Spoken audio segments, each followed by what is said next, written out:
Dear students, today's class we shall discuss about some of the propositions related to prime ideals. In that now proposition number 2, an ideal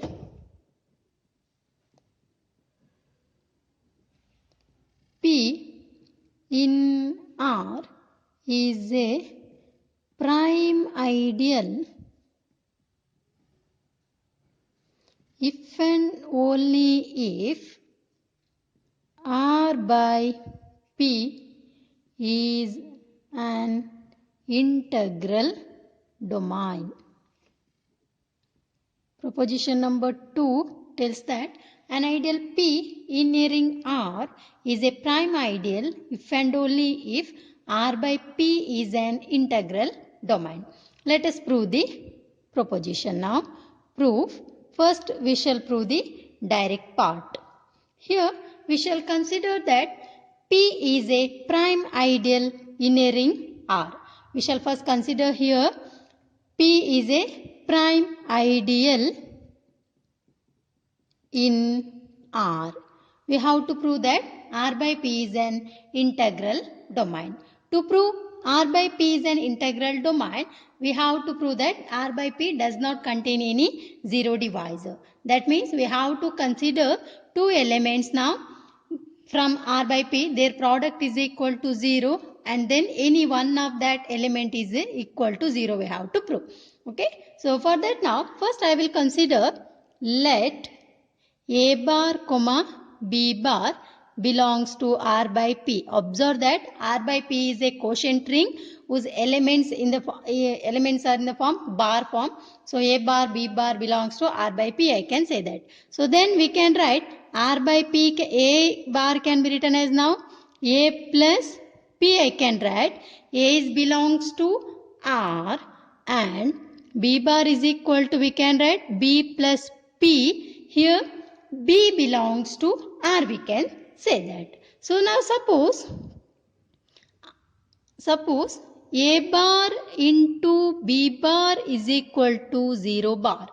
Suppose A bar into B bar is equal to 0 bar. So A bar can be written as A plus P. B bar can be written as B plus P. That is equal to 0 bar can be written as 0 plus P. Now again product of elements in the quotient ring, that can be written as A into B plus P, that is equal to 0 plus P. Observe that AB plus P is equal to 0 plus P. That can be written as, now observe that A into B belongs to P. I took two elements, A bar into B bar is equal to 0 bar in R by P quotient ring. Then A bar can be written as A plus B, B bar can be written as B plus P, 0 bar can be written as 0 plus P.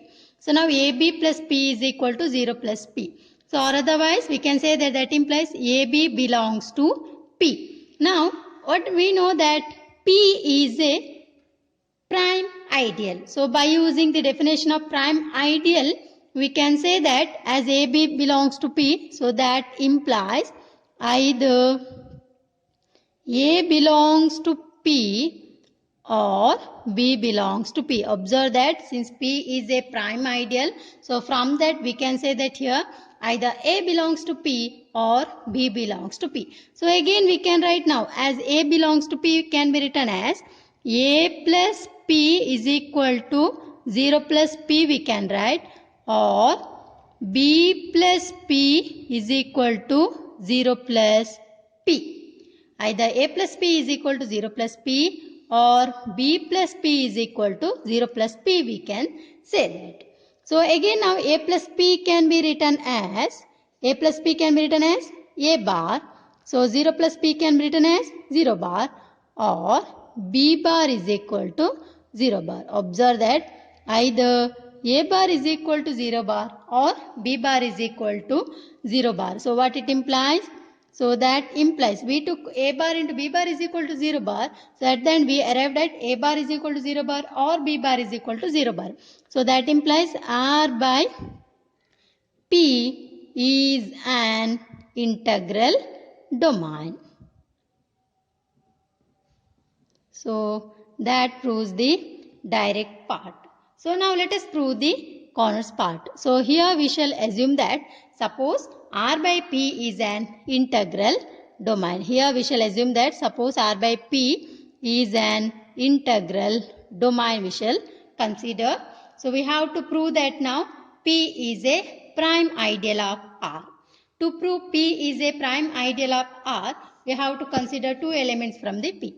So if A into B belongs to P, so what it implies? We can write that as AB plus P is equal to 0 plus P we can write.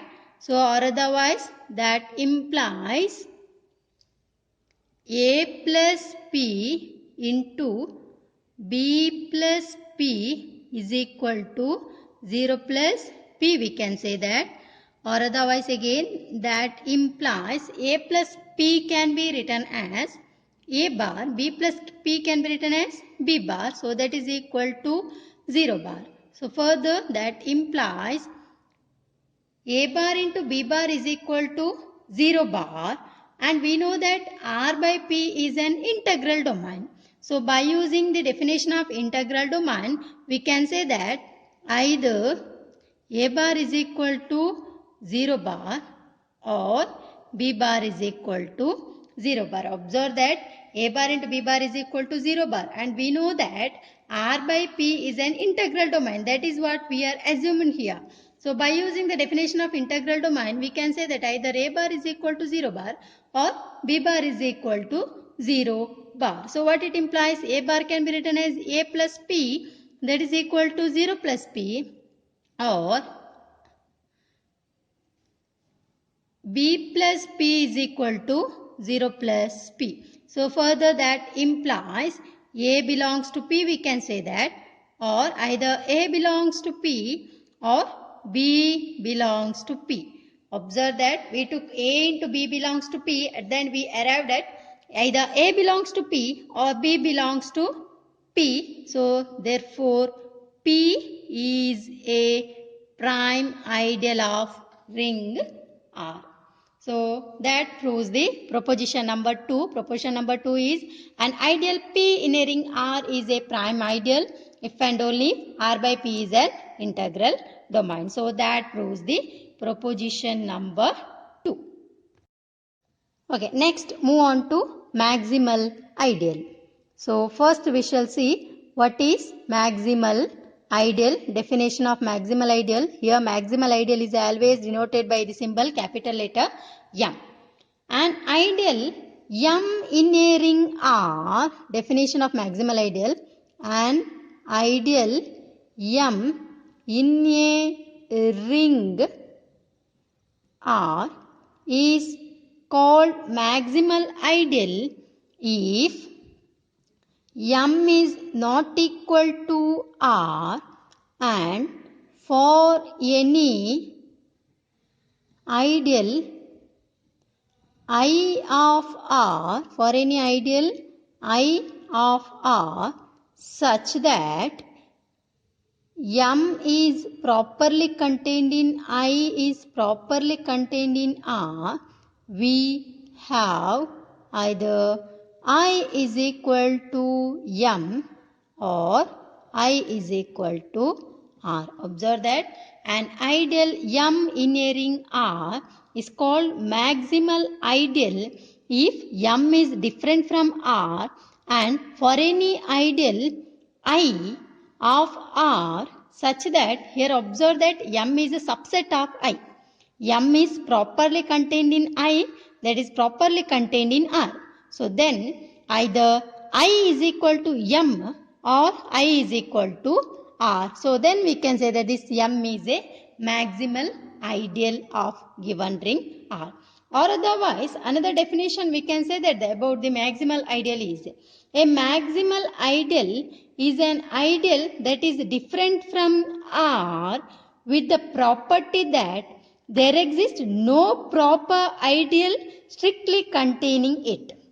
There exists no proper ideal strictly containing it. So that about the definition of maximal ideal. Let us see one examples for the maximal ideal.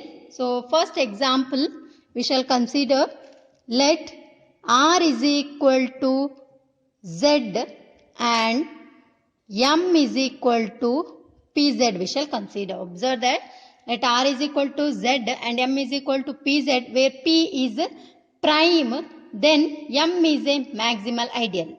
R is set of all integers, M is equal to PZ, where P is a prime, then M is a maximal ideal. Because clearly observe that this M is different from R. We can clearly write M is different from R. So then what we have to do? We have to consider one more ideal I here. So let I be any ideal containing M. Let I be any ideal containing M, I can say that. So form of I may be written as now M into Z.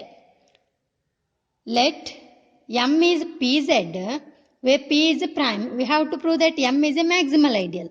To prove that, clearly observe that M is different from R now. So to prove M is a maximal ideal, we have to consider one more ideal I now. So by using the definition of maximal ideal. So let I be any ideal containing M. So then I is of the form I is equal to M into Z. Now again observe that as I containing M, we can say that the element P is belongs to I. Observe that P into 1 we can write here. So that belongs to M, ideal M now. So that M is properly contained in the ideal I. So therefore we can say that the P is an element of I and P is an element of I. I is of the form M into Z. So what it implies? P can be written as M into K we can write. For some K belongs to Z. P belongs to M into K we can write as P is an element of I is of the form M into Z. So by using that we can write P as M into K for some K belongs to Z. What it implies now? M divides P. Observe that P is equal to M into K. So that implies M divides P. And what we know about the P? P is a prime now. So by using that we can say that again as P is a prime, M has to be is equal to 1 or M is equal to P. As P is a prime and M divides P. So what it implies? M is equal to 1 or M is equal to P. If M is equal to 1, I can be written as. So that implies I is equal to Z. But we know that Z is equal to R here. Or if M is equal to P, then I can be written as I is equal to PZ. But that PZ is equal to M. So observe that either I is equal to R or I is equal to M. So that implies M is a maximal ideal. So that is the first example. Next let us see one more example. Example number 2. Here we shall consider if R is a field here. R is a field and then M is equal to set containing an element 0. Here I will consider. So R is a field and M is equal to set containing an element 0. I have to prove now this M is a maximal ideal of R. I have to prove M is a maximal ideal of R. Given that R is a field, so we know that by using the previous class propositions here, any field is a simple ring. We studied one proposition in the previous classes. Any field is a simple ring. By using the definition of simple ring means that contains only improper ideals. That means that has no proper ideals. So its ideals are either 0 or the ring R itself. Okay. So R is a field, that implies R is a simple ring. By using the definition of simple ring is that has no proper ideals. So only ideals are either 0 or the ring R itself. So therefore now, here now only ideals are either R or 0 itself. So hence no ideal of R except R properly contains 0. Observe that no ideal of R except this R properly contains 0. So that implies M is equal to 0 is a maximal ideal. So that are the two examples for maximal ideals.